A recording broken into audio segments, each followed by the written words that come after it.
Father in heaven, I thank you for this opportunity that we have to come together in peace, to consider your word and to learn, to edify our souls. I pray that these topics that we study this morning will be understandable, that our minds will be able to grasp the things that you have written out for us. Thank you for giving us another day of life and health, and I pray that we will use the time in the best possible way, and I pray that you will continue to bless us with good health and strength for our tasks. I pray in Jesus' name. Amen. I don't know how many of you, it's getting to be past history, how many of you are aware of Morris Venden's teachings that they're erroneous. Sin till Jesus returns and he'll magically change you.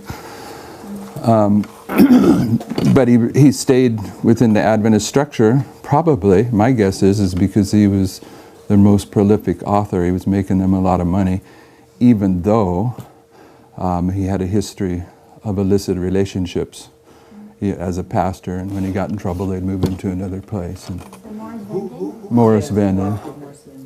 And the best breakdown of this was done by a couple of guys that still are in ministry. This is years ago. The one best I liked, I don't know if it was the best, but they put out the newsletter and they did 2 columns. And on the left side, they'd have a statement by Morris Venden. And then in the other column, they'd either have a Bible or Spirit of Prophecy quote that just blew it out of the water. Whereas if you listened to Morris Venden or you read Morris Venden, it was so syrupy smooth that you might not miss it. But when they did this... You might miss it. You might miss it. But their breakdown, they went through probably 25 quotes, famous quotes of his, and showed why they were erroneous. I came across that the other day, but the guy that put together this magazine, he reached a point to where he was in a self-supporting ministry. It's 2 guys, and they realized that their ability to interact with Adventists, I don't know what they realized, I'm just guessing, that their ability to interact or become famous was restricted because they were in self-supporting ministry. So they struck an agreement with the General Conference that they would not accept tithe anymore, and they came out with a book to say why it's wrong for self-supporting ministries to accept tithe, and they parted from self-supporting ministries, and they started working hand in hand with the conference, and they still are today. They're some of the conference guys, famous personalities. But as that was going on, as they were separating, they had been working with a guy in an American that had been a missionary in Zambia, and at that time Zambia was like the poorest country, one of the poorest at least countries in Africa. And they'd been supporting this guy, and this guy wasn't going to buy into their idea about the General Conference, so on and so forth. So they just left this guy in Africa. He'd been there for years, and they just cut him off. They'd been the one that had been his financial lifeline, and we heard about it. We knew about it because we knew this guy at the ministry I was at. So we put an article in our newsletter saying, this is what happened. And so I get a call from this guy in this ministry that had done this wonderful presentation on Morris Venden. And he's all angry. He says, we lost half of our financial support from your article in the newsletter about what we did to this brother in Africa. And he says, well, I didn't bear any false witness. We just put it in there because he needed some support. And we had this, it was more than one phone call. Back and forth with this guy. He was upset, and I finally reached a point where, and this is the reason for saying this. This is what I'm leading up to. I said, brother so-and-so, you remember the time that Sister White went before the congregation and she tried to speak and she couldn't speak? Mm-hmm. And so she stopped and she looked out across the congregation very slowly and carefully, and after she'd done that, she tried to speak again and she couldn't. And then like the lights come on and she turns around and she looks behind her, And there's an elder on the platform which she then addressed and said, you shouldn't be in this church, let alone be on this platform as an elder. You know, you have 2 wives or whatever. I don't even remember what it was, what open sin he was in. And the guy got up and ran out of the place. And then she turned around and she did her presentation. So I reminded this brother of that story, and I says, how is it that as I see now that you went back to the conference, that over this next summer, you're going to be doing a camp meeting here, a camp meeting here, and a camp meeting here, and the speaker you're traveling with is none other than Morris Venden. Oh, how, when Sister White has put it in the record, that she was forbidden to speak when her speaking would have been giving influence to this guy. And of course, we recently in this church family, a few years ago, it was the same thing. There was a separation that took place, and because of that, we did some pretty thorough studies here on sympathizing with the evildoers, and our responsibility with evildoers is to not hang out with them. Mm-hmm. We're supposed to give them a cold shoulder. When you don't give them a cold shoulder, you're encouraging them in their sin. And the blood of souls that is on their garments is going to be on ours. It's a pretty shallow Christian maturity if you don't get that one. Mm-hmm. We have a responsibility to make sure our influence is on the side of truth, particularly when truth and error are the issue at this time. We left off in Daniel chapter 1. And I wasn't really trying to do a big breakdown on Daniel chapter 1. Where is Michael? Did you hear it this morning? Okay. But let's read through it real quick and then put it in place and then move on, because I'm trying to get to Daniel chapter 2. I just wanted to have the point of reference of Daniel chapter 1 before we got there. Let's do 3 verses each, because there's 21 verses. I'll start. Daniel chapter 1, verse 1. In the 3rd year of the reign of Jehoiakim, king of Judah, came Nebuchadnezzar, king of Babylon, unto Jerusalem, and besieged it. And the Lord gave Jehoiakim, king of Judah, into his hand, with part of the vessels of the house of God, which he carried into the land of Shinar to the house of his God. And he brought the vessels into the treasure house of his God. And the king spake to Ashpenaz, the master of the eunuchs, that he should bring certain of the children of Israel, and of the king's seed, and of the princes. Now, we referenced it. I forgot.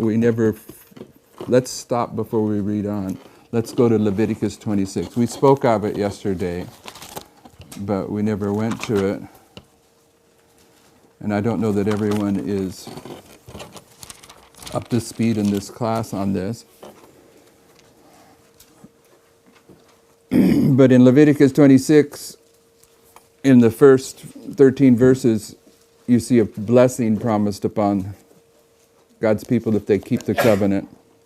But in verse 14 of Leviticus 26, it switches gears and says, "But if you will not hearken unto me, and will not do all these commandments, and if you shall despise my statutes, or if your soul abhor my judgment, so that you will not do all my commandments, but that you break my covenant, I will also do this unto you." And then it begins to lay out the cursings.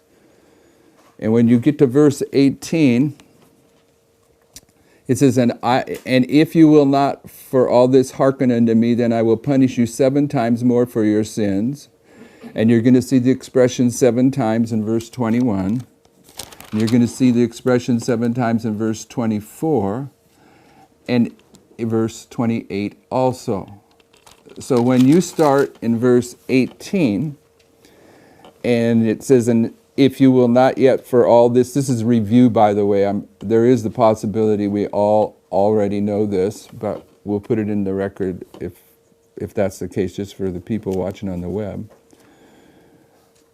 And if you will not yet for all this hearken unto me, then I will punish you 7 times more for your sins, and I will break the pride of your power. Okay, there's one of the characteristics. He's going to break the pride of their power. And I will make your heaven as iron and your earth brass. and your strength shall be spent in vain, for your land shall not yield her increase, neither shall the trees of the land yield their fruits. Okay, so if you take those characteristics associated with the first expression 7 times, you will find that all those characteristics were fulfilled by Manasseh. But then when you get to verse 21, and it says, and if you will walk contrary unto me, and will not hearken unto me, I will bring 7 times more plagues upon you according to your sins. I will also send wild beasts among you. Of these 4 expressions of 7 times, there's only one of them that talks about wild beasts in the plural. And this is one of the characteristics. A beast is a kingdom. And verse 21 is dealing with Jehoiakim. And Jehoiakim had problems not simply with Nebuchadnezzar, but he had Egypt and a couple other kingdoms that were harassing him during his reign. Which shall rob you of your children. Verse 22, I will also send wild beasts among you, which shall rob you of your children, and destroy your cattle, and make you few in number, and your highways shall be desolate. This second expression of 7 times is Jehoiakim, and it's in the reign of Jehoiakim that the children are robbed. And the children that are robbed, that are the subject of prophecy, are Daniel, Mishael, Hananiah, and Azariah, is it? And so I want you to understand, without going into detail, that the expression 7 times that occurs 4 times in Leviticus 26, if you go to verse 24, and you associate the characteristics of verse 24 through 27, if you look at them, you will find that they're dealing with Jehoiachin. And verse 28 and onward, you are dealing with Zedekiah. Okay, so just wanted to put in place that in Daniel chapter 1, the prophecy that's being fulfilled is not simply the prophecy of Hezekiah, but it's also a fulfillment of Leviticus 26. And therefore, when we put Jehoiakim at 9:11, there's some way that the children are robbed at 9:11 prophetically. Okay, so that's just an example of how these things apply in our history. So we put that back in the record. So I'm done with verse 3 of Daniel 1, and now Brother Tabo will do the next 3 verses of Daniel 1. Verse 4.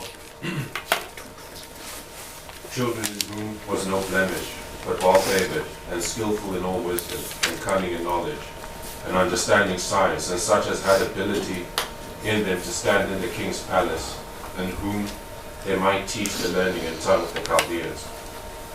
And the king appointed them a daily provision of the king's and of the wine which he drank, so nourishing them 3 years, that at the end thereof they might stand before the king. Now among these were the children of Judah, Daniel, Hananiah, Mishael, and Azariah.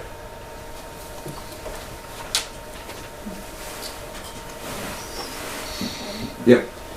And to whom the prince of the eunuchs gave names, for he gave unto Daniel the name of Belteshazzar, and to Hananiah of Shadrach, and to Mishael of Meshach, and to Azariah of Abednego.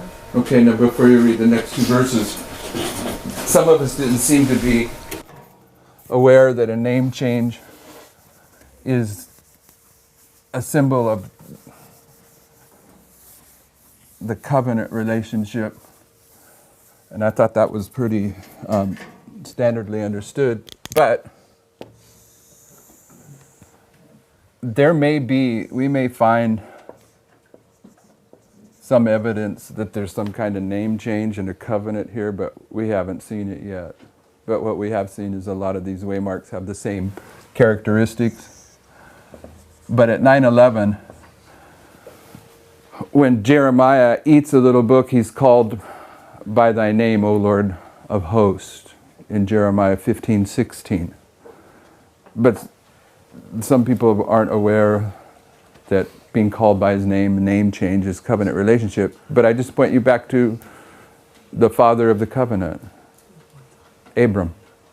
When the Lord's entering in covenant, what's he do? Changes the name to Abraham. What's he do with Sarai? Sarah. What's he do with Jacob? Israel. Okay, so you got tons of witnesses that when there's a name change, it's marking the covenant. And with Jeremiah, his name is marked as being changed when he eats the little book. And the little book arrives at 9/11. And here, you have 4 eunuchs, which at one level prophetically is saying last generation and 4th generation. Okay, so I'm saying that right here, when the angel comes down, he's got the little book open in his hand, and this is where the covenant is marked. Now, I'm not denying that there's covenant markers on these waymarks too, but Abraham, he didn't get it again, so the second time. yeah, but they're all the same thing, right? How many covenant illustrations are there in the story of Abram? There's 3. Right. And on the Okay, and second how do you allow them to define that experience? You bring them together line upon line. Those are 3 witnesses to the covenant, and there's a name change in there. Okay, verse 8 and 9. 10, 8, 9, 10. 8 and 9. Doing 3 each. So 8, 9, 10. But Daniel purposed in his heart that he would not defile himself with the portion of the king's meat, nor with the wine which he drank. Therefore he requested of the prince of the eunuchs that he might not defile himself. Now God had brought Daniel into favor and tender love with the prince of the eunuchs. Okay, so right here, what's Daniel's purpose in his heart? Not to defile himself. Okay, yeah, all right. He's going to eat the little book, even though the majority of people are going to eat the king's food. Daniel's just, but what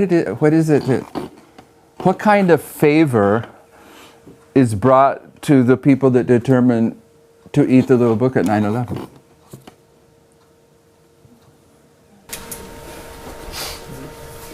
You might argue against what I'm going to suggest, but this is the influence of the Holy Spirit. Okay, Melzar in this relationship is giving them a blessing for their obedience, so to speak.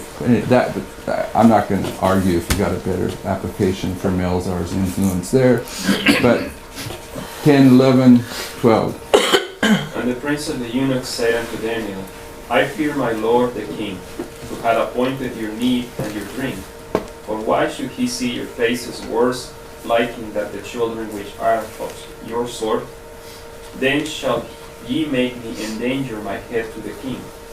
Then said Daniel to Melzar, whom the prince of the eunuchs had set over Daniel, Hananiah, Mishael, and Azariah, prove thy servants, I beseech thee, 10 days, and let them give us pulse to eat and water to drink. Okay, so this 10-day test, it's the visual test, right? Okay, because he's going to end up looking at them, and we have to determine whether it's 10 days before the midnight cry or 10 days that ends at the midnight cry, and we're going to have to factor in the 3 years too. Jeff, would it be more accurate to say at the end of the 10 is the visual test? Because they're going to be looked at by the end of it, or would it be just the whole time? I don't know if it's a distinction that even needs to be made, but I don't know. No, it's. I don't have a problem making that distinction.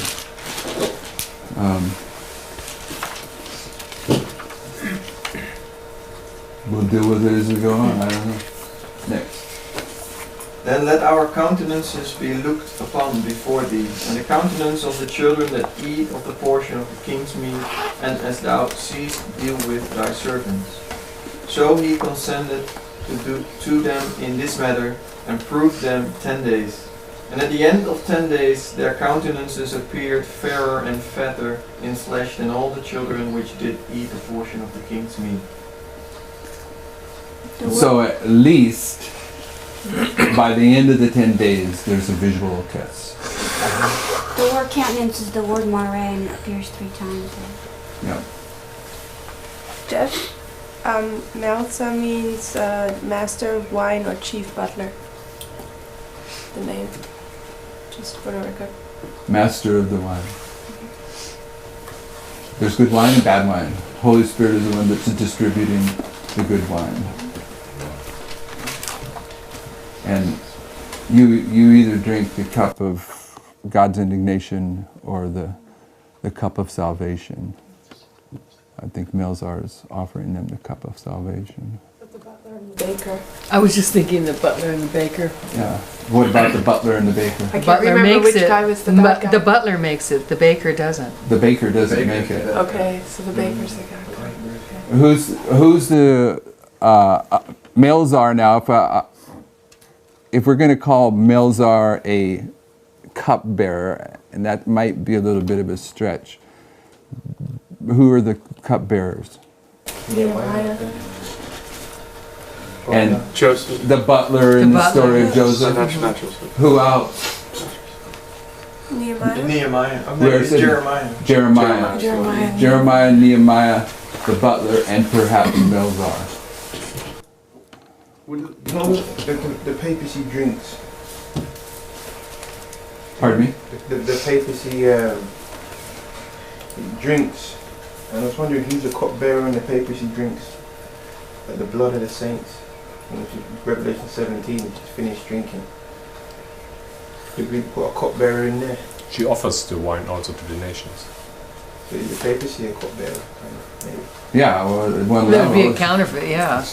they drank her wine, but we're the cupbearer. God's people are the cupbearer of God's executive judgment. That's bore out, I think, pretty clearly in Jeremiah 25. Take it, and they will drink, and they will become mad. Is there ever an evil cupbearer then in the Bible? Yeah, the papacy's an evil cupbearer. Any other than the papacy, do we see representations of other evil cupbearers, or is it mostly righteous? Oh, Melzar is a cupbearer of Nebuchadnezzar. Yeah, But in this he application, seems to be having a positive effect. Yeah, okay. So I have- You don't necessarily. Belshazzar? The wine of Babylon. Vessels. Belshazzar, evil cupbearer. Okay. Witness Sister to- Grace? So I have a different description for the name. I've got guardian and officer of the courts. What was the first part? Guardian. A guardian and officer of the courts. I'm just wondering where cupbearer came. But is it It's in there too. All of those definitions. What came in are there was the fact that he was a butler. Okay. And we knew that the Now, butler the was a cupbearer. argument about Melzar, you're looking for a definition, Okay. but some people say it's not really a definition, it's a title of a job description. So when you go in and look at Melzar, you'll get both a guest definition, because it's not a Hebrew name, and you will also get a guess that this is not a name, it is a job title. So you're dealing with both of them, but they both fit. Right? Whose turn to read? Thus Melzar took away the portion of their meat and the wine that they should drink, and gave them pulse. And as for these 4 children, God gave them knowledge and skill in all learning and wisdom. And Daniel had understanding in all visions and dreams. I think that's the key, verse 17, to our first little dilemma after he reads verse 18. Now at the end of the days that the king had said he should bring them in, then the prince of the eunuchs brought them in before Nebuchadnezzar. What is the end of the days in the context of Daniel chapter 1? The end of the 3 years, verse 5. But why does that matter to us? Because of Daniel 12:13. He's going to stand in his lot at the end of the days.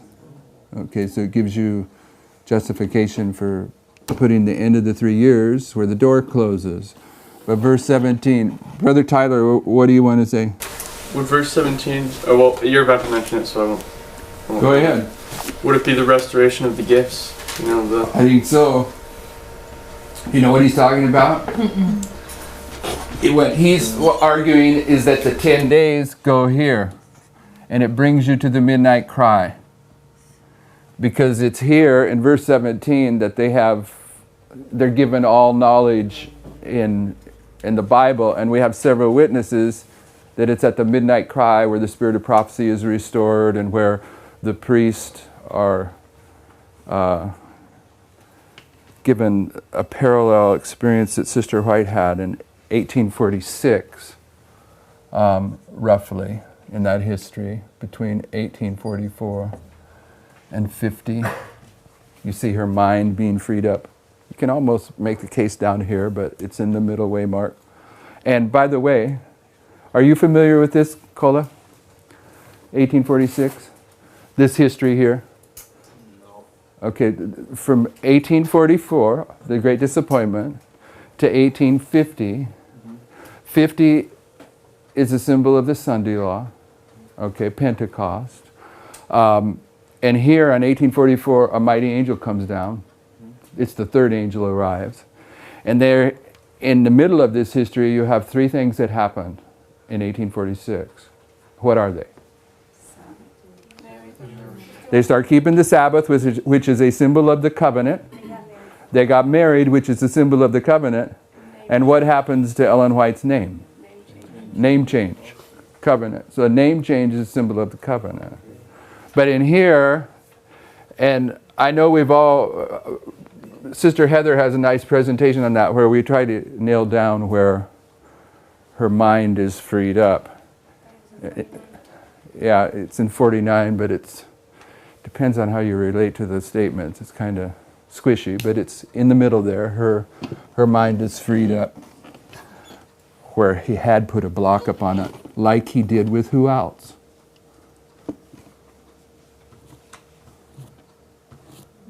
Who, in the scriptures it says their mind was holden.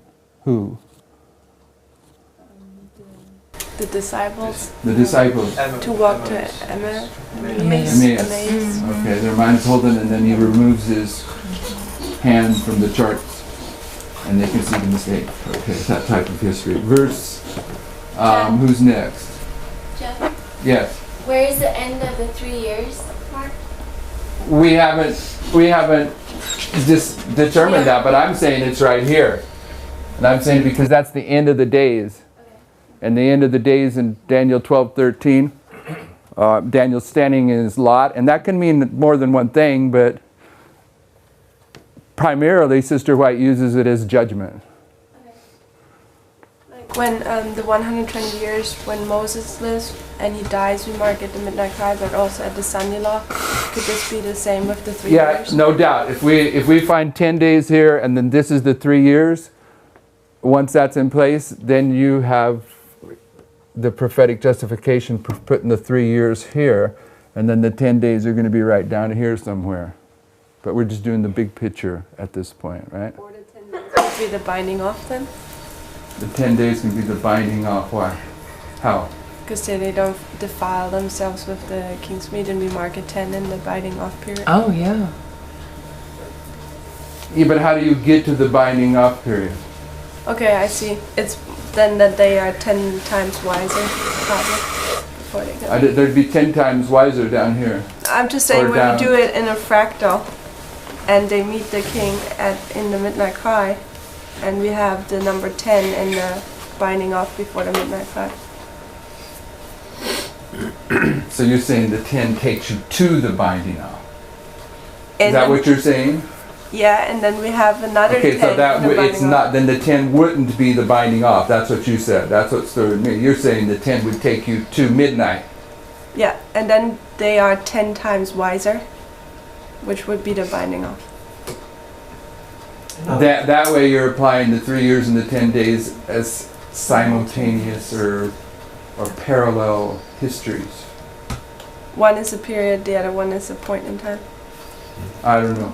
Okay. What are you going to say, Tyler? We're not going to that depth in Daniel 1 right now. Never mind. Pretty deep. No, go ahead. Get it off your mind so we can move forward. No, I initially thought yesterday that you were going to make when you were doing the 10 and 3 that you were going to do that, make the binding off 10 and the 3 years midnight cry to the Sunday law. make the 10 take you to midnight. Is Yeah. that what you're saying? Or you're going to say the 10 is the binding off? Initially, I thought it was the binding off, because Does everyone know what he means by the binding off, what him and Yes. Yes. Tamina are saying? Everyone? Bob? No, not yet. No, not yet. Anyone else have a no, not yet? Okay, so we'll just keep moving forward. The binding off is the period from midnight to the midnight cry. Okay, so there's something that goes on here, and it's a 3-step process, but it isn't the everlasting gospel. It's not producing 2 classes of worshipers. It's preparing Daniel in Daniel 10 to give a message. It's empowering him. It's doing several other things. So The only problem I have with it is if you have a problem progression, with putting the binding off as a number 10, the only issue I see with it is that would require there's a period of time before Daniel and his friends were eating something, and it had to be the king's food, and we know that if Daniel had started eating the food, he wouldn't then decide to change his mind, so there had to be some eating going on. yeah, So I think the eating starts right here. I do too. When are they 10 times wiser? Where's At that the one? end, for At the sure. end, Down here when they go into judgment with When they go before the king. But Sister White talks about Daniel studying the prophecies and he already recognized what was happening. So when he went into captivity, he was aware of what was happening with him. There's a scripture that Sister White talks about. what's that have to do with this? I don't get it. Well, about what she was saying about Daniel already having some foreknowledge of it. Hey, yeah, but you could. I'm talking about That- physically eating. The structure of Daniel 1 is what we're dealing with. Okay, the structure of Daniel 1, there Daniel purposes in his heart right at the very beginning that he would not be defiled with the king's meat.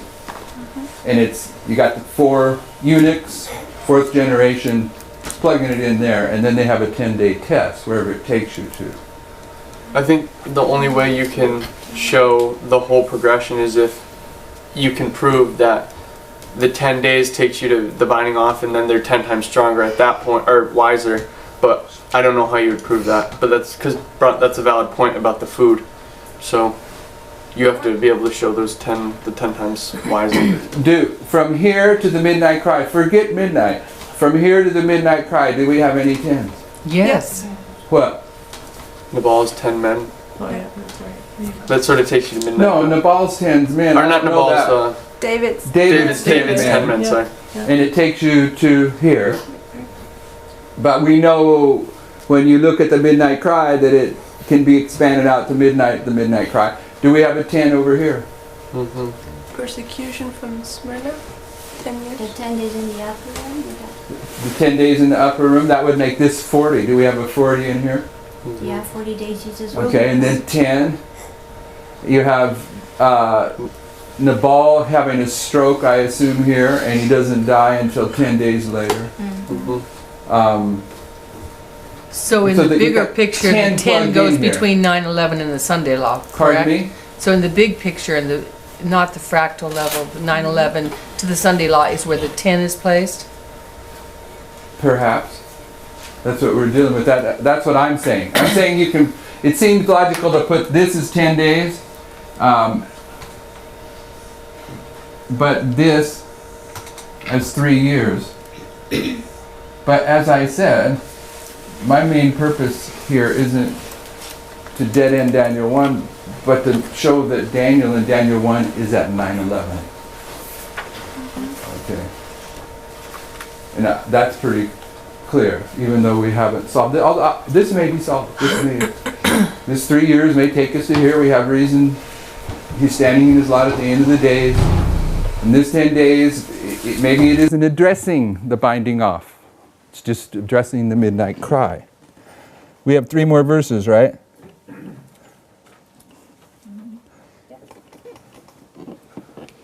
Is that Sister Grace? Sister Tanya, they always pass by Tanya and they come back to her, so okay. I get your point. I would have thought Tanya's in your row In Jeremiah too. 42 there's a 10 days, but I don't know what the context is about. Jeremiah 42. Okay, so where's am I? You're 19 to 21. And the king communed with them, and among them all was found none like Daniel, Hananiah, Mishael, and Azariah. Therefore stood they before the king. And in all matters of wisdom and understanding that the king inquired of them, he found them 10 times better than all the magicians and astrologers that were in all his realms. And Daniel continued even unto the first year of King Cyrus. Okay, yes. Daniel and his friends weren't declared 10 times better until at the end of the 3 years. Right. That's not, right. Not Yep. during the 10 days. I thought somebody was saying that. Okay. Yeah, Tyler was. Yeah, I think Tyler. Tyler was. I was suggesting he that was if you wondering. could show that, then you could show the binding off. But if you can't, then you can't see it, and that's fine. Yeah. So what's 10 times better?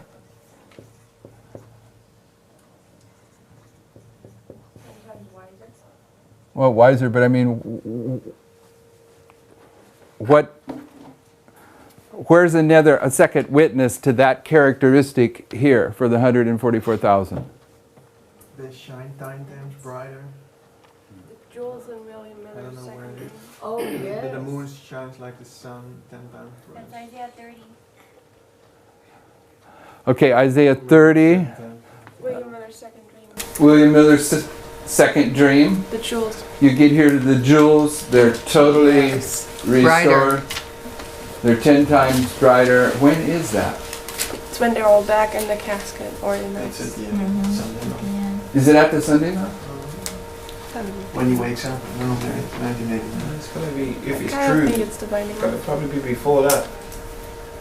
Well, yeah, but It has to be I- during if it's the here, it's Friday, going to the be Sunday. here too. Yeah, it's going to be Yeah. At the both. fractal level. Right. Jesus was around. But in William Miller's second dream, when he gets to, he put all the truths back together in the casket. Yeah, a few days ago, I shared an argument that I got from a sister in Canada, a very aggressive argument. I got some aggressive arguments with her through the years. But the first time I did William Miller's dream, she said, you're not agreeing with the pioneers because the pioneers teach that those jewels are God's people, and you're teaching that those jewels are the truths of God's word that have been covered up. But we've come to understand they're both, okay? So when you get to the end, the truths are fully opened up, but God's people are sealed, I guess. When William Miller sees those jewels and that they're 10 times brighter, then he's so happy that he shouts out, and we declare that to be the loud cry. So the 10 times brighter needs to be before that, so I kind of think it's the binding off. Either from Midnight Cry to Well, I don't agree with you, if I heard you right. This is the perfect fulfillment of William Miller shouting the loud cry. Exactly, and he shouts because he sees the jewels. Yeah? So I think it kind of marks it as the binding off. Like, we know that it's a point in time, period in time from Midnight Cry to the Son-in-Law is the binding off. So I would, and we have already number 10 there. So I would mark the 10 there. You've marked the 10 times better? Yeah. Where? As the binding off.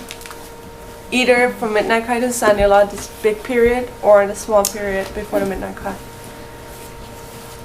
I don't think so. Not with William Miller's dream. This would be the loud cry. And at the fractal level, this would be the midnight cry. Uh-huh.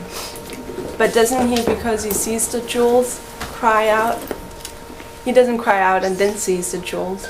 But here, you have this 3-step experience represented by Daniel. He's not crying out here. He's dead.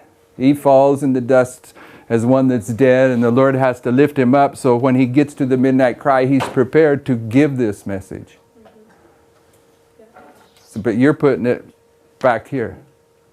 He's got to go through this binding off experience before he can shout. Yeah, I see your point. And same here at the big level. Isaiah 30 that he was talking about says that they 7 times, not 10 times. So 7-fold. Right. So we have a 10-fold in the Okay. Can we move away from this now? To Daniel, go ahead. I just keep hearing these David's 10 men, and I don't know what the significance is. The 10 young men. I went to Nabal. 1 Samuel 25. 25. Is that where you're at? Yeah, I'm wondering why you guys are saying it and using Saying it. what, the 10 men? Yeah, and what's the significance? Well, David, this isn't Daniel 1 that you're asking about, all right? David's in the wilderness of Paran in 1 Samuel 25, and Paran is a symbol of Islam. So it allows us to put this here. In this history, from 1989 to 9/11, David is in the wilderness of, it's a different wilderness, and sometimes I remember that wilderness. It doesn't matter. This is where Saul and him are having their interactions. But then when he moves into Paran, he's been living out here in the wilderness trying to stay alive from Saul's attack. And he knows that he's been protecting Nabal's possessions.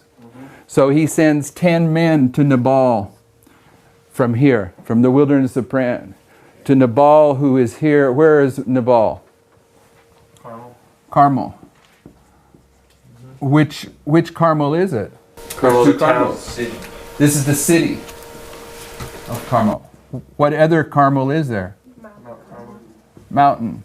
Okay. So what is here with Carmel? Is that Eo? Yeah, you're right. It's good. Eo, yeah. Eo, you eat.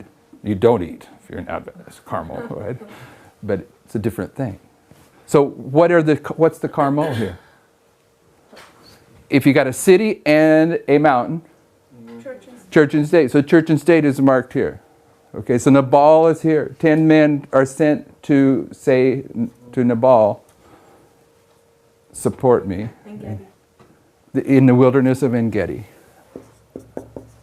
Okay, so anyway, that's why we're saying that. And then here, Brother Kola, Nabal has a stroke. Okay. And he doesn't die until 10 days later. Okay. Okay, so you got a 10 and a 10. You got lots of tens in there, but anyway, that's the one we usually go to real quickly when we're looking for tens. Chapter 2, I'm taking the same approach to chapter 2 that we took to Daniel 1 yesterday. I'm saying that chapter 2 is the second angel's message. And that in the breakdown of the three angels' messages, Sister Allison, I'm purposely going to pick on you. If this is the first, second, third angel's message, what is this in terms of Daniel 12:10?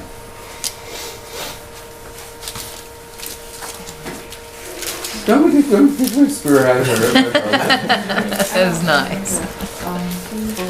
Many shall be purified. Purified, made white, and tried. Okay, so we could bring all kinds of three-step arguments here. You're convicted of sin, righteousness, judgment. Right? This is the courtyard. Holy place. Most holy place. On and on. But when we bring this down to our day and age, right here we have the Sunday law. What do we have here? We have, by the way, we have a decree here, right? And a decree here. And a decree here. What are the decrees that I'm talking about? First, second, or No, I'm not asking you anymore. Anyone could plug. First, second, and third decree under the Persian. Cyrus. Darius, Artaxerxes. Okay, but that's not what I'm looking for. What are the decrees? Okay, you got the Patriot Act. The actual. Right? You have what here?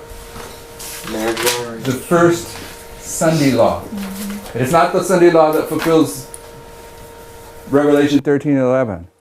It's the escalation of Sunday laws. There's a decree here, and then the Sunday law itself is a decree. Right? Okay, so this Sunday law here begins what test? The image of the beast test. So the test here is the image test.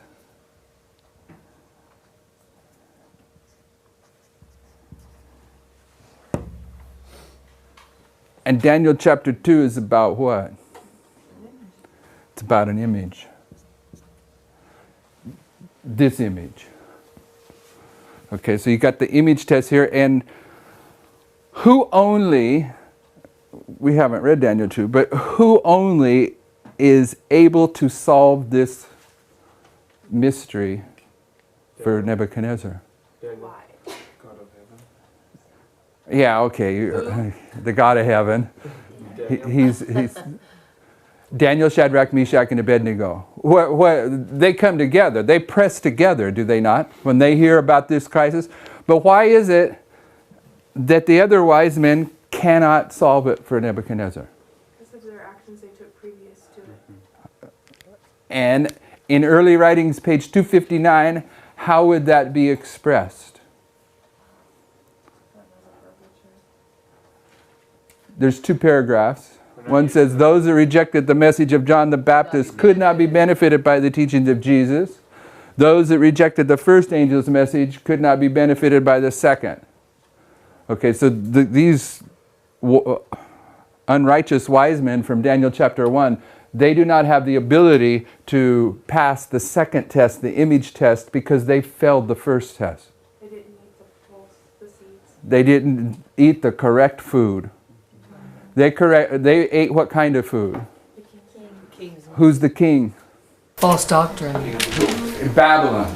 So they're eating Babylon's food, which is the false one. Tamina and then Tyler. But technically, they were not really wise, because in Daniel 12 it's told that the wise will understand. So they were false wise men. Technically, they're not really wise. But as Koleph did, he says the God of heaven is the one that revealed it when he knew that we were looking for Daniel, Shadrach, Meshach, and Abednego. Okay, what does Daniel 2 call those men? Wise men. Wise men. Yeah, they are wise. Well, you're contradicting yourself technically.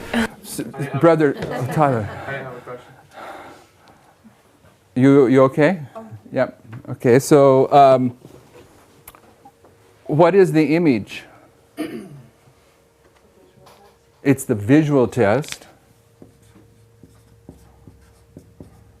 And in the Millerite history, big picture, not temple cleansing pictures, where's the first test begin in Millerite history? 811, 40. And what is this, on the big picture, the visual test? The chart, 43 chart. And it leads to 1022. So, what are these 2 charts? Okay, they're a visual test, but they are Habakkuk's 2 tables. Okay, and there's a really, we've read it a lot. I meant to bring it this morning. There's a quote where Sister White says that Adventism, and this is big paraphrase, I'll bring it tomorrow, was given the prophetic message just as was ancient Israel given the law. Okay, and this is a real broad paraphrase, but when you look at it, she's saying that when the Lord entered into covenant with ancient Israel, he gave them 2 tables, and when he enters into covenant with modern Israel, he gives them 2 tables. Okay, so these 2 tables were the visual test. They're the image test. Everyone with me? But what are these 2 tables in terms of the second commandment?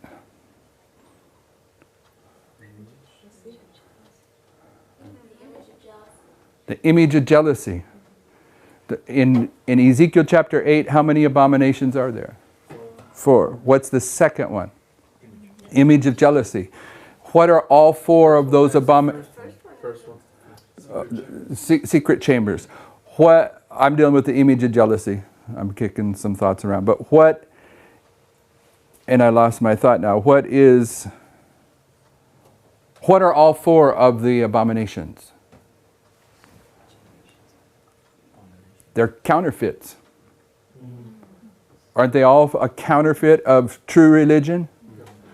So what is the true image of jealousy? 10 Commandments. The 10 Commandments is the true image of jealousy. Okay, these have been typified by the 10 Commandments, so these are a type of the image of jealousy. What's the counterfeit that came into our history? The 1863 chart. Okay, so these charts are the visual test for the Millerite history, but you can show they have been typified by the 2 tables of the 10 Commandments. Therefore, they are the image of jealousy. Therefore, this waymark, Daniel chapter 2, is about the image. Okay? Is it a life or death test? Because this is the second message is a life or death test question. What's Nebuchadnezzar going to do to the wise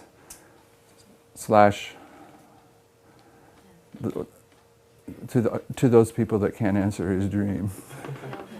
He's going to kill them. It's life or death. Okay, so, pardon me? Quick question. Have you identified a Patriot Act in Daniel 2? Is that why it's there?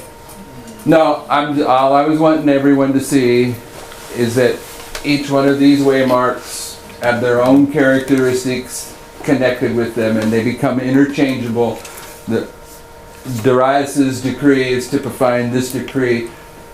The characteristics here, line upon line, they all become part of this waymark. And this waymark, I want us to see that an image is one of the characteristics of this waymark.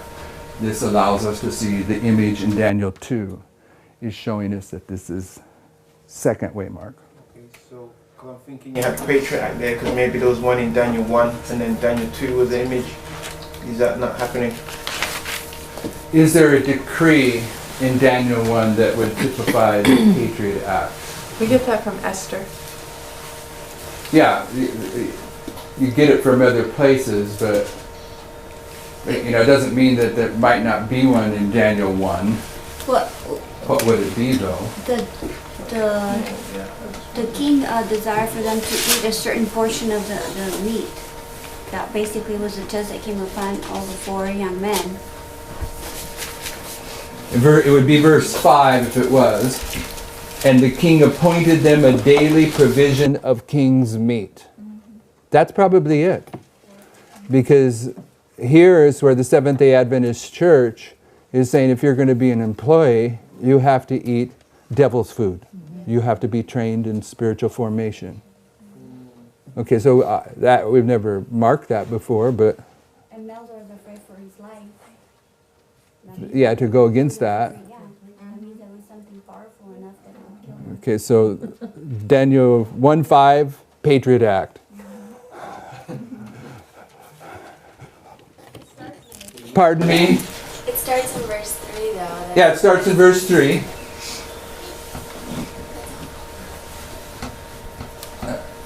And like you were saying yesterday, the first angel's message is all the three messages in there at a fractal. So in first angel's message, you'd find all 3 steps in there, and we see them in chapter 1.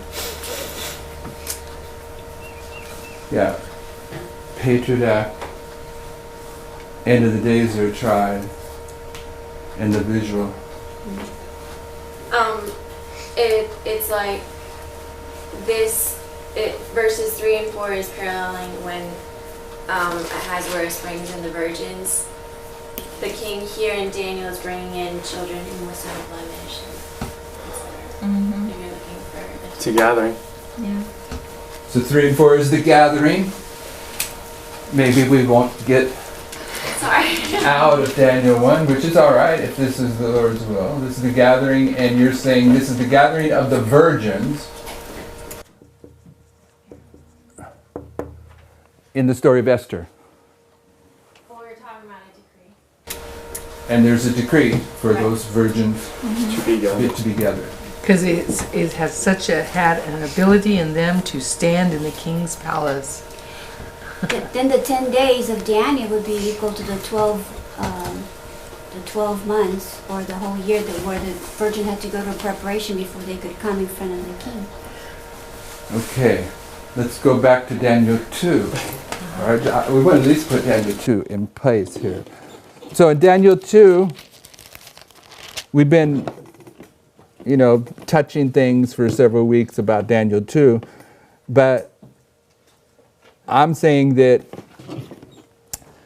Daniel 2 had a fulfillment in Daniel's time period, but it also had to be fulfilled in Millerite history. And it would be the second angel's message of Millerite history. And that it would be the visual test, and that it would be the image test, and sure enough, there's an image there. But in our history, it's going to have a fulfillment as well. And in our history, what I'm saying with Ezekiel 21 verses, is it 24 through 27, somewhere there, Ezekiel 21, we have a doubling of the image, right, where there is to be a doubling here, because you suddenly can demonstrate this image and then the last four kingdoms of Bible prophecy squared off against it. So you have a revelation about the kingdoms of Bible prophecy here in our history that wasn't recognized in Millerite history. But we want to know, here's where I'm trying to get to, is where is Daniel in Daniel 2?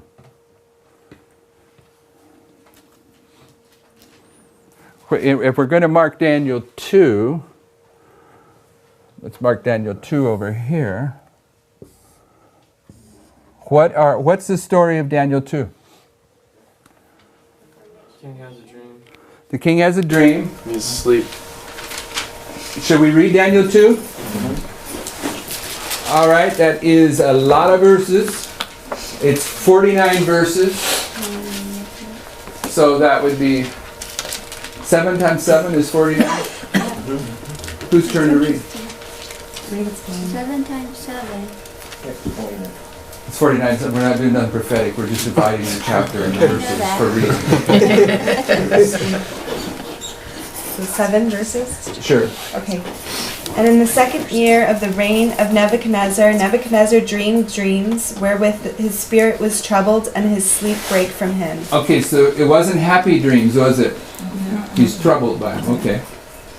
Then the king commanded to call the magicians and the astrologers and the sorcerers and the Chaldeans for to show the king his dreams. So they came and stood before the king. How many people are called? 3. 4. 4. So what would that tell us? You can line us up with the 4 abominations. 4 abominations or 4 generations. Go ahead. And the king said unto them, I have dreamed a dream, and my spirit was troubled to know the dream. Then spake the Chaldeans to the king in Sirach, O king, live forever. Tell thy servants the dream, and we will show the interpretation. The king answered and said to the Chaldeans, the thing is gone from me.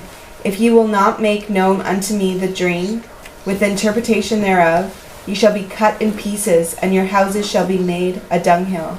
But if ye show the dream, and the interpretation thereof, ye shall receive of me gifts and rewards and great honor. Therefore show me the dream and the interpretation thereof. They answered again and said, let the king tell his servants the dream, and we will show the interpretation of it. Okay, so wherever we ultimately determine that Daniel is standing in Daniel 2, there's something about verse 4 where they change languages. Okay? Whatever that means. Sister Allison? The king answered and said, I know of certainty that ye would gain the time, because ye see the things is gone from me. But if ye will not make known unto me the dream, there is but one decree for you. For ye have prepared lying and corrupt words to speak before me, till the time be changed. Therefore, tell me the dream, and I shall know that ye can show me the interpretation thereof. And the Chaldeans answered before the king and said, There is not a man upon the earth that can show the king's matter. Therefore there is no king, lord, no ruler that asks such a thing at any magician or astrologer or Chaldean. And it is a rare thing that the king requires that there is none other than can show it before the king except the gods, whose dwelling is not with flesh. For this cause the king was angry and very furious, and commanded to destroy the wise men of Babylon. And the decree went forth that the wise men should be slain. And they sought Daniel and his fellows to be slain. Then Daniel answered with counsel and wisdom to Arioch, the captain of the king's guard, which was gone forth to slay the wise men of Babylon. What do we have in there? Wherever we end up determining Daniel's at in history, what do we have there? A decree.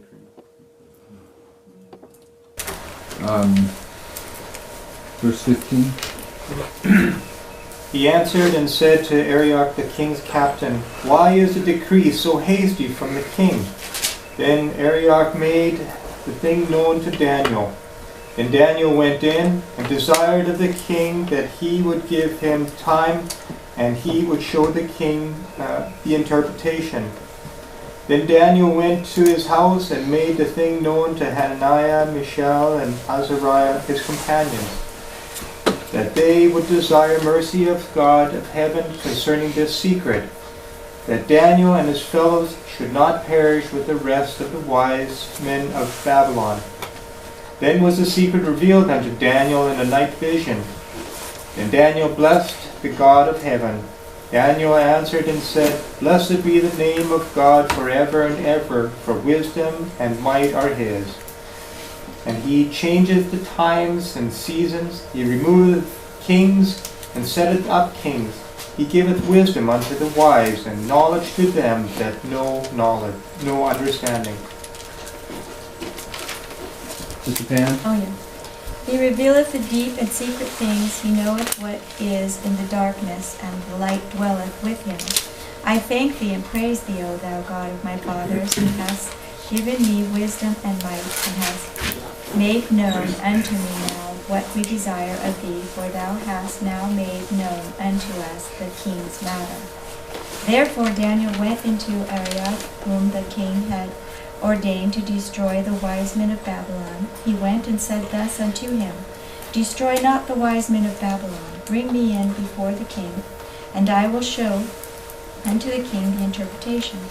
Then Arioch brought in Daniel before the king in haste, and said thus unto him, I have found a man of the captives of Judah that will make known unto the king the interpretation. The king answered and said to Daniel, whose name was Belteshazzar, Art thou able to make known unto What was that? Name change. A name change. Whatever we've determined, there's a name change. Art thou able to make known unto me the dream which I have seen, and the interpretation thereof? Daniel answered in the presence of the king and said, The secret which the king hath demanded cannot the wise men, the astrologers, the magicians, the soothsayers show unto the king. Amen. But there is a God in heaven that revealeth secrets, and maketh known to the king of Nebuchadnezzar what shall be in the latter days. Thy dream and the visions of thy head upon thy bed are these. So, Nebuchadnezzar's dream is about the end of the world. It's about the latter days. As for thee, O king, the thoughts came into the mind upon thy bed, what should come to pass hereafter. And he that revealeth secrets maketh known to thee what shall come to pass. But as for me, this secret is not revealed to me for my wisdom, that I have more than any living, for their sakes that shall make known the interpretation to the king, and that thou mightest know the thoughts of my heart, of thy heart. Thou, O king, sawest, and behold, a great image.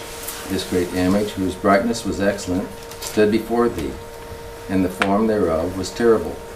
This image's head was of fine gold, his breast and his arms of silver, his belly and his thighs of brass, his legs of iron, his feet part iron and part of clay. Thou sawest till that a stone was cut out without hands, which smote the image upon his feet, and were of iron and clay, and brake them to pieces. Then was the iron, the clay, the brass, the silver, and the gold broken to pieces together, and became like chaff of the summer threshing floors. And the wind carried them away, that no place was found for them. And the stone that smote the image became a great mountain, and filled the whole earth. This is the dream, and we... Nope. Next person.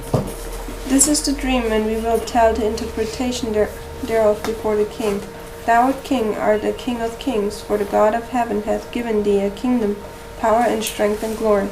And wheresoever the children of men dwell, the beasts of the field and the fowls of heaven hath he given into thine hand, and hath made thee ruler over them all. Thou art this head of gold, and after thee shall arise another kingdom inferior to thee, and another third kingdom of brass, which shall bear rule over all the earth. And the fourth kingdom shall be strong as iron, for as much as iron breaketh in pieces, and subdueth all things, and as iron that breaketh all these shall it break in pieces and bruises. And whereas thou sawest the feet and toes, part of potter's clay and part of iron, the kingdom shall be divided. Part there shall be in it of the strength of the iron, for as much as thou sawest the iron mixed with miry clay. And as the toes of the feet... One more, sorry. And as the toes of the feet were part of iron and part of clay, so the kingdom shall be partially strong and partially broken. And whereas thou sawest iron mixed with miry clay, they shall mingle themselves with the seed of men, but they shall not cleave one to another, even as iron is not mixed with clay. In the days of these kings shall the God of heaven set up a kingdom, which shall never be destroyed, and the kingdom shall not be left to other people, but it shall break in pieces and consume all these kingdoms, and it shall stand forever.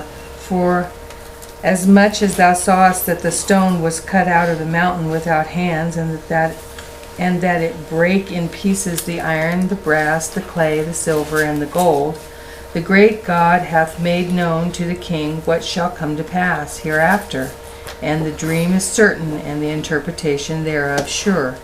Then the king Nebuchadnezzar fell upon his face and worshipped Daniel, and commanded that they should offer an oblation and sweet odors unto him. The king answered unto Daniel, and said, Of a truth it is that your God is a God of gods, and a Lord of kings, and a revealer of secrets, seeing that thou couldst reveal this secret.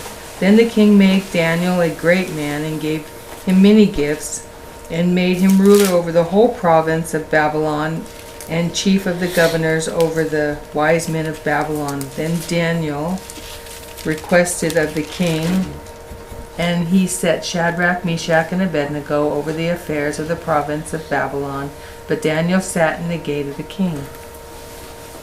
If you look at verse 49 and you go back to where Daniel's going to go pray about this, in verse 17, it's Hananiah, Mishael, and Azariah. Verse 49, their name has been changed. So there's whatever this waymark is where Daniel's having this experience, there's a name change. But there's covenant relationships at each of these, so it doesn't necessarily tell you which waymark you would put this on, just because there's a name change marking covenant. So where is Daniel? I mean, we're claiming that in Daniel chapter 1, that he's at 9/11, okay, because you got all the evidence of name change, eating, the testing. But where is he in chapter 2? And Tyler said it earlier. You didn't hear him? Sister Brittany, you seem to have that right on the forefront of your thoughts. What has went on in this chapter? There's an image, but what is that? What? Pardon me? A hiding of what? Okay, there's a hiding. That's a good thought. But what's happening with Nebuchadnezzar? He's asleep. He has a dream that he wants explained. The dream troubles him. Is there another king? Genesis 41. Genesis 41? 41. You probably ought to have 40 in there with it to make sense of it. Everyone remember Genesis 40 onward? Pharaoh's dream. What was his dream? But he remembered his. He didn't know. Yeah, but it troubled him. He didn't understand it. He needed interpreting. Okay, but where is Pharaoh? Because if Nebuchadnezzar is paralleling that experience, that's where we can put Nebuchadnezzar. And that's where we can put Daniel coming in.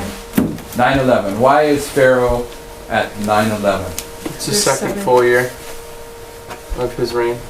It's the second full year of his reign. Oh, not his reign, it's the second full year that he, from the previous year. And what does that mean in terms of 9/11? Let's go there. Let's go there now. It's his birthday. It's his birthday. Okay, a king's birthday. Now we're piling stuff up before we get the basics. Is there any other birthdays? Yeah, Herod's birthday. Herod's birthday. Okay.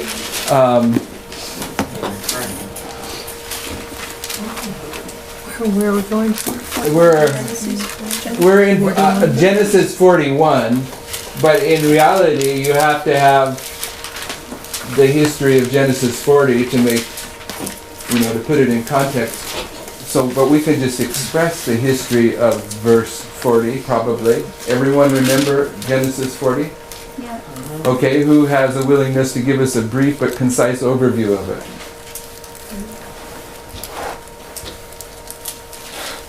And all the people answered not a word. Who can give us a concise overview of chapter 40 of Genesis? Where's Joseph? In jail. He's in jail. With who? And what goes on with them? Dreams. They're parallel dreams, aren't they? Why are they parallel dreams? Because they're both 3 days. They're both 3 days. And they have a relationship with restoration or destruction. They have a relationship with Pharaoh. But what does the cupbearer, the butler, recognize? He recognizes that He's going to be restored. Why? He recognizes that Joseph has the ability to interpret dreams, is what I'm trying to get at. He may recognize many things, and he forgets. Okay, where does he forget? At the king's. No. When he got restored. Yeah, when he got restored. When did he get restored? The midnight All right, this is what Tyler was referring to. Verse 20 of Exodus 40, or Genesis 40, verse 20. And it came to pass the 3rd day, which was Pharaoh's birthday, that he made a feast unto all his servants, and he lifted up the head of the chief butler and of the chief baker among his servants, and he restored the chief butler unto his butlership again, and he gave the cup into Pharaoh's hand, but he hanged the chief baker as Joseph had interpreted to them. Yet did not the chief butler remember Joseph, but forgot him. So, where is it that he forgot him? 1989 or 1798. 1989. Why are you saying 9/11? Someone keeps saying 9/11. If we're marking Pharaoh's birthday at 9/11. Are we marking Pharaoh's birthday at 9/11? And Herod's birthday. If we're marking birthdays at 9/11, then we have to mark that at the same period. Oh, really? Oh, it would come before because he forgot and then he remembered on his. Why would we put forgetting here? Manasseh. Yeah. Sorry. But Manasseh can be over here too. Yeah, but you're right, perfectly. But we're having a distinction in this story from this one and this one. And where's the distinction? It's verse 1 of Genesis 41. And it came to pass at the end of 2 full years that Pharaoh dreamed a dream, and behold, he stood by the river. So his birthday is here, but his birthday is here too. I thought the first birthday was Millerite history. Well, yeah, we're not. This you can lay it into Millerite. What do you Does mean? he forget? And then he remembers 9/11. Yeah, you can plug this into Millerite history, but you can plug it into our history too. Yeah, I'm referencing what he was saying. 9/11 is marking the fullness of the 2 full years is the fullness of the time. It's the appointed time at 9/11, or not the appointed time, but the I forgot how you described. But anyway, they forget in Millerite history, and then it's remembered in our history. Is basically what he's saying, and that's how I've understood it. But because what is remembered at 9/11? If there is something forgotten in 1989, what is remembered? So where are you putting the second full year? 9/11. 9/11. Okay. Yeah. And so what you're arguing is that this should be 1798. No, it would be. It's at the end of Millerite history. It would be 1863. 1863. 1863 is what I forget. Right? But in any case, let's not worry about that. We're trying to get this. 2 full years brings you to Pharaoh's birthday. Right? And we have a dream that troubles him. So what is the dream? 7 years of famine, 7 years of food. 7 years famine. And what here, let's put it here, followed by 7 years of famine. And you've got to break this down, right? These last 7 years. 5 and 2, I think. 5 and 2 or 2 and 5? 2 and 5. It takes 2 years for Jacob to run. 2 and 5. But we're not dealing with that. What are we dealing with? A second witness that when the king has a dream that troubles him, he's at 9/11. Yes? And so who comes in to explain things to Pharaoh? Joseph. Who comes in to explain things to Nebuchadnezzar? Parallel guys, right? Joseph and Daniel. So, not sure about what I'm going to say here, but I'm at least going to run it by you. If you have Pharaoh and Nebuchadnezzar here at 9/11, what do you have? You have Egypt Egypt, and Rome, King of the North. Babylon. Yeah. So you have the beast and the dragon. You have church and state. With the beast and the dragon. Okay, the dragon, Egypt, is a symbol of the state.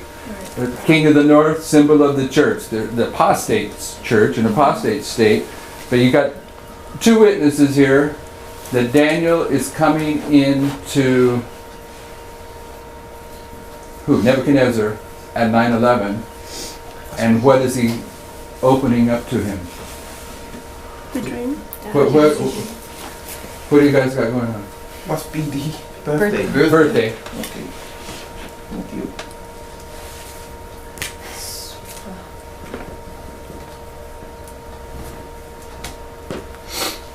Okay, so Are you putting Egypt and Babylon at 9/11? Yep. I'm not making a big deal about it, but Nebuchadnezzar and Pharaoh are both there. Pharaoh is Egypt, Nebuchadnezzar is Babylon. And I'm saying that Babylon is an apostate church. Egypt is a symbol of civil power, so you got church and state there. Why is that? Why would that be worth noting? Are you bringing in Psalms 48, sort of, that they were ready to do a Sunday law? Is that? Well, maybe that, but I'm thinking that you go ahead. First day of this month in Mirror history, 9/11 would be April 19, when you have the horn of Protestantism being conquered, and then in our history you have 9/11 Republicanism being conquered. Okay, so you got two horns here that go down in the parallel histories of our history and Millerite history. And the first horn was the church, the second horn was state. So who's the second horn? State. Pharaoh. Who's the first horn? Nebuchadnezzar.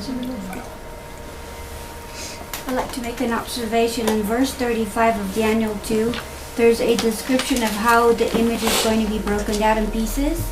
And it's in a certain distinction. And in verse 45, it kind of changes the pattern. First it says that it was then the iron, the clay, the brass, the silver, and the gold broken to pieces. And in 45 it says that the iron, the brass, then the clay, then the silver, and the gold. So the clay takes a different spot. Okay, don't know what to do with that, but we're not close to even dealing with that yet. Okay, Sister Brittany. I don't understand. If Daniel 2 is about the visual test, I don't understand why it's not from 9/11, even though Genesis 41 can be a witness for that. I just don't know how to marry that. She don't know how, if you didn't get that on that microphone, she don't know how to marry up. If Daniel 2 is the second test, which is the visual test, the image test, why would we be putting that at 9/11? At the beginning of it, it said that it begins as progressive and it begins there. Okay, what do you have at 9/11? Arrival of the second angel message? But before you have the arrival of the second angel's message, what do you have? Empowerment of the first. You have the empowerment of the first. So you got the first and second angel at 9/11, right? And the second one is the visual. Even if it's not going to come till shortly thereafter, it's there. Does that answer your thought or not? Yeah, halfway. Daniel's interpreting a dream, and Daniel 1 is leaving off that he has the prophetic gift, which is restored at the midnight cry. I just don't know how. I guess at one level, I guess it could start at 9/11. Never mind. I don't know. I don't think they're sequential histories. I think they're not repeat enlarges, but the fractals you got to lay over each other. Yeah, I think that is a nice field for study for us. We need to, if we're going to continue on these, we need to pull those things together, but we need to put the basic point of reference in place first. That Daniel or Joseph are coming in with a message to who? Or a message, an explanation To a king. to the king. King of the North. And I think what she's at, I think what I'm understanding her to say is Daniel 1, 2, and 3 we're labeling as the first, second, and third angel's message, and that's just the super wide scope.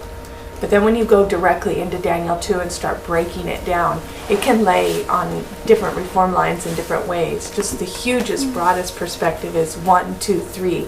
But you break it up into different reform lines as you look at it closer. That's how I understand it. yes. In Daniel 2, at the very beginning, these wise men, they're basically being questioned 3 times on the same question.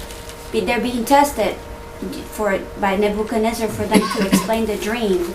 And by the 3rd time, they don't even say, tell us the dream and then we'll tell you the interpretation. He says that there's no way we can do that. So you already can see a 3-step testing towards the wise men, and then that's where you have the separation where Daniel's going to come forward and he's going to show that he has the gift of the prophecy and the other one doesn't. So you're placing Daniel coming in here? I don't know. That's what her logic would say, right? I'm Is just. that Nebuchadnezzar has dreams at 9/11 that trouble him, and it's a life or death that the wise men respond to him. Yeah, we haven't counted it. Tanya's the only one that's counted it for sure. I'm trusting she's accurate, that they're tested 3 times. I hope it's not 4 and all this whole conjecture falls apart with the number 4. It's verse 4, verse 7, and verse 11. Verse 4. Okay, verse 4. Tell thy servants the dream. And then verse 7, let the king tell his servants a dream.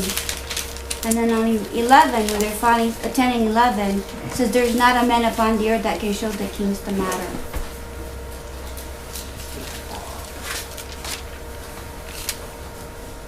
That looks like 2. And yeah, but I would think she's right, because 10 through 12, it's in this third confrontation that seems a little bit different than the first two, that judgment is passed. But just like the first, second, and third, the three angels' message, the first two you still haven't opened, by the third time you have to basically prove yourself who you are. I'm agreeing with you, that's what I'm saying. You're seeing judgment manifested in this third point. What's the third question, though? First question, this is 7, then they answered again. That's 2, so where's 3? Well, verse 9, Nebuchadnezzar speaking again. On verse 8, the king answered and said, I know the certain that you would gain the time. So you see a conversation going between the king and the wise men. And twice the wise man is asking, tell us the dream. But by the third time, Nebuchadnezzar is again responding back. It says, you're just trying to gain time. And that's when he's giving the answer, saying like, there's not a man upon the earth that can show the king the matter. Where do they ask the third time? I'm just asking which verse do the wise men ask the third time? Okay, yeah, I'm pretty sure that she's correct. Verse 4 says, then spake the Chaldeans to the king in Syriac, O king, live forever, tell thy servants the dream, we will show thee the interpretation. First test. For some reason, it's in Syriac. That's always, I've always wanted to understand the significance of it changing languages right there. But then in verse 7, the king answers them in 5 and 6, says, if you can answer it, man, I'm going to give you rewards. And then in verse 7, they answered him again and said, the king, tell his servants the dream, and we will show you the interpretation thereof. That's the second one. The king answered them, you're just trying to gain time. But if you will not hearken to me, verse 9, and then in verse 10, the Chaldeans are going to respond for the third time. There's not a man on earth that can show you these things. It's a rare thing in verse 11. And then verse 12 says, for this cause, because of this third interaction, the king was angry and very furious and commanded to destroy all the wise men of Babylon. That's the third test, and you've got your judgment there. And it doesn't speak in Syriac until verse 5. Verse 1, 2, 3, and 4 it's Hebrew, then 5 on it's in Syriac. Okay, so that would mean, if we're using Pharaoh as an illustration of 9/11, that he has this dream at 9/11. He's wanting to know what it means. But it's not until the midnight cry that Daniel's made aware of this 3-step testing process that the soothsayers have failed at. There's a second witness to it, because then the decree is made up, and then in verse 14 Daniel hears about it and goes to them, and it's the same as the story of Esther, right? Mordecai hears about the decree from Haman, and it's also the midnight cry. Okay. You can have our closing prayer. Dear Father in heaven, thank you that we are able to gather here and to study your word. Please shed light on your words that we may understand. Open our minds and our hearts that we receive the truth. Be also with us as we continue our day now. We thank you in Jesus' name, amen.